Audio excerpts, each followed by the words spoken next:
ഇന്ന് നമ്മൾ ഉണ്ടാക്കാൻ പോകുന്നതേ ഒരു കിടിലൻ മഷ്റൂം മസാല ഓംലേറ്റ് ആണ്. വളരെ സിമ്പിളാണ്, പക്ഷേ ഇച്ചിരി ചോറെല്ലാം കഴിക്കണമെങ്കിൽ ഇത് തന്നെ ധാരാളം.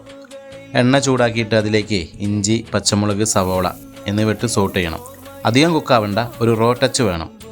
അതിലേക്ക് സ്ലൈസ് ചെയ്ത മഷ്റൂം ഇട്ട് മുളക് പൊടി, മഞ്ഞൾപ്പൊടി, കുരുമുളക് പൊടി, ഗരം മസാല, ഉപ്പും ഇട്ട് നന്നായിട്ട് മിക്സ് ചെയ്ത് വെക്കണം.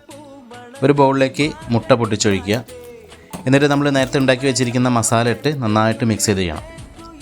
ഓംലേറ്റ് ഉണ്ടാക്കുന്ന പാൻ ചൂടാക്കി അതിലേക്ക് ബട്ടർ അല്ലെങ്കിൽ ഓയിൽ, എന്നിട്ട് പാനിലേക്ക് മിക്സ് ചെയ്ത് വെച്ച ഓംലേറ്റിൻ്റെ മിക്സിങ് ഒഴിച്ചതിന് ശേഷം ഫ്ലിപ്പ് ചെയ്ത് രണ്ട് സൈഡും നന്നായിട്ട് കുക്ക് ചെയ്തെടുക്കുക. എന്നിട്ട് ചോറിൻ്റെ മുകളിലേക്ക് വെക്കുക. ചോറും ഓംലേറ്റിൻ്റെ ഒരു കഷ്ണം കൂട്ടി അങ്ങ് കഴിക്കണം. എന്താ പൊളിയല്ലേ?